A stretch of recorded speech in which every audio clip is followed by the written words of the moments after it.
Na realidade,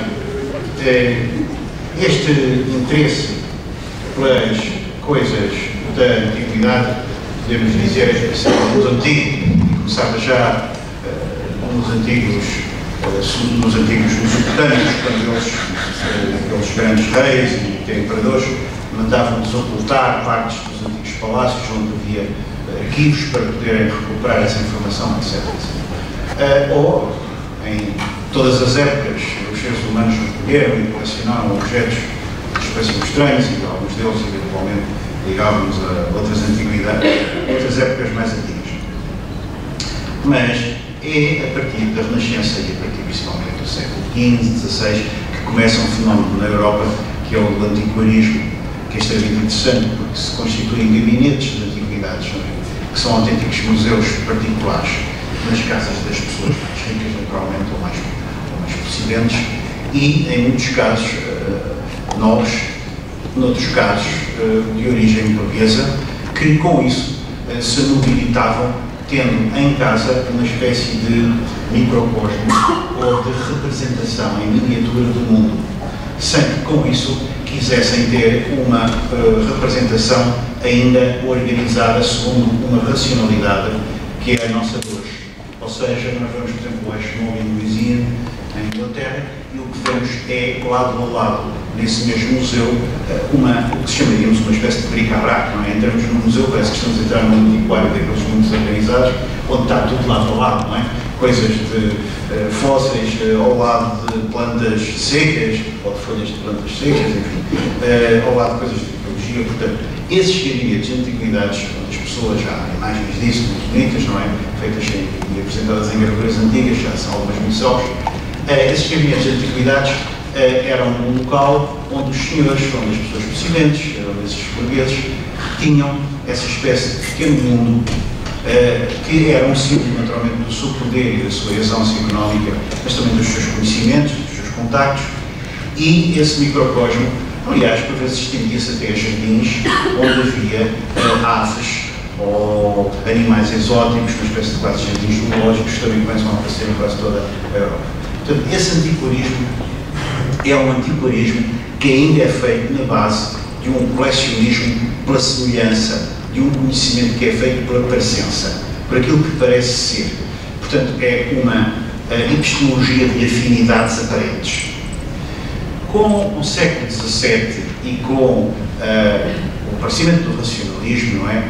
Que tem muitas vertentes, em Descartes, uma, em Bacon, Francis Bacon outra, etc., há uma tentativa de começar a clarificar e organizar isto. E é isso que vai levar aos sistemas de nomenclatura e de tipologia que dominam o século XIX. E esses sistemas acabam por desembocar em museus. Já não é o gabinete de antiguidade, já não é o compartimento de mirabilia, como eram chamados, não é? Onde se traziam as coisas mais incríveis para postas lado a lado, mas sim uma necessidade de classificar e de classificar segundo um sistema que nós fomos buscar a nossa tradição greco-latina, que é um sistema cronológico.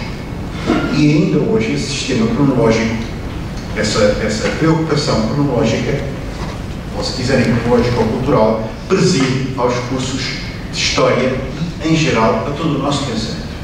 Nós queremos, primeiro que tudo, saber, finalmente, aquela classificação clássica da arqueologia.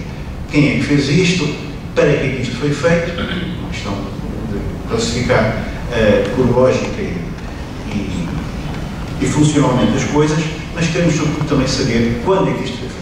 E é em função dessas várias categorias que os objetos são organizados e depois, mais tarde, não só objetos, mas sociedades inteiras, numa tipologia de sociedades para a qual contribuiu muito o desenvolvimento da antropologia cultural, a partir principalmente também do século XIX.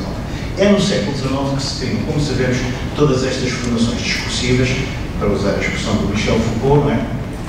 Ou seja, todos estes campos de saber que são inventados pela primeira vez ao lado das ciências naturais, das diversas ciências naturais, da economia, ou da economia política, se quisermos, da filologia, da gramática, não é? Nós sabemos hoje gramática, portanto, e em geral das ciências humanas, e daquilo que é qualquer coisa de específico que aparece nessa altura, que é a criação do homem como objeto de conhecimento. Portanto, simultaneamente, a criação das ciências humanas como uma área da ciência, uma área do conhecimento objetivo, e feita por um sujeito que é o próprio homem, e portanto o homem é simultaneamente objeto e sujeito de conhecimento. Esse interesse pela profundidade, esse gosto por desvelar o que está escondido, vai-nos aparecer em numerosíssimos campos. Um dos campos onde isso é mais patente e óbvio é, evidentemente, o campo da psicanálise, com Freud, que, aliás, foi um homem que gostava muito da teologia, gostava também muito da teologia que havia na época, não é? Que era uma teologia muito sonhadora, ou gabinete, mas leu Fraser e leu muitos autores e, sobretudo, portanto, utilizou esses elementos da teologia para, digamos, escavar na alma humana.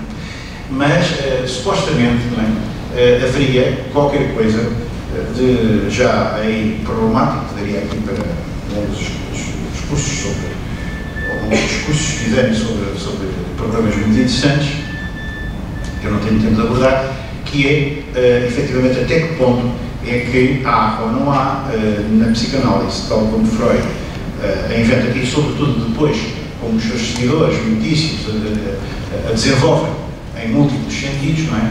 A ideia de alguma coisa verdadeiramente verdadeira para além daquilo que é o discurso do indivíduo sobre si próprio. De certo modo, a inversão que se deu, e foi muito importante já, foi que, enquanto que a medicina se instala como um poder em que o médico silencia o objeto do seu estudo e se dirige à universalidade do sujeito particular, isto é, eu se for ao médico tratar, não quero que o médico observe o meu fígado como o fígado do Vítor Jorge, mas sim como um fígado como outro qualquer, quer que me diga se ele está bom ou se está mal. Portanto, há um processo de generalização e de universalização.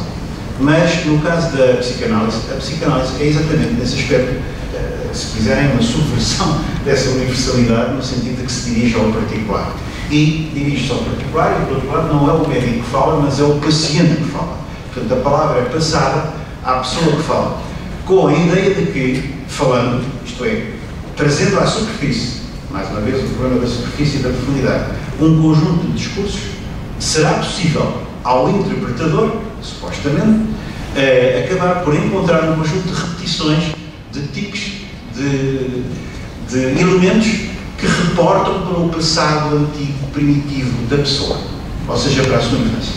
E ajudando a pessoa a relembrar esses momentos anteriores, supostamente traumáticos, porque o nosso trauma começa logo na psicanálise com o nascimento, ajudando a relembrar esses momentos anteriores, portanto, ajudando a pessoa a fazer a sua própria história pessoal, se quiserem a sua arqueologia, o indivíduo ficaria, digamos assim, mais, não digo curado, mas ficaria pelo menos muito mais feliz por poder recuperar qualquer coisa que tinha ficado recalcado, não é? E que lhe aparecia sob a forma de sintoma. Portanto, esta ideia sempre de uma espessura e uma profundidade, uma superfície e dos sintomas que vêm à superfície, que já não é o próprio médico a detectá-los, ele apenas ajuda, no caso do psicanalista. Como sabem, ainda hoje há múltiplas escolas e seitas e subseitas de psicanalistas, mas tem hoje um estatuto ainda completamente diferente do psicólogo ou do psiquiatra, não é? O psiquiatra, enfim, foi algo sobre o qual o Michel Foucault escreveu um documento, não é? Contra o poder psiquiátrico. E não tem nada a ver com a psicologia e muito menos, que é também classificadora, muito menos com a psicanálise, que é a prática da individualidade, da relação individual, nomeadamente a relação da transferência, que tem sido muito discutida e que é um problema extremamente complexo, e que um dos discípulos do Freud, que sempre disse que era preciso voltar a Freud, mas evidentemente voltou a Freud nos anos 60, após a linguística, após a revolução linguística, que foi Jacques Lacan, enfim, voltou tudo aquilo que está-nos para lá. E alguns pensam que isso está tudo no passado, que já não interessa absolutamente nada, que são teorias dos anos 60, ou daquilo que os ingleses ou americanos chamam French Theory, não é? Juntam tudo num saco e pronto, é fácil assim deitar o saco para o lixo. mas a verdade é que nesses autores existem muitas coisas que nos interessam e que estão vivas. E há muitos colóquios a fazerem-se atualmente sobre isso.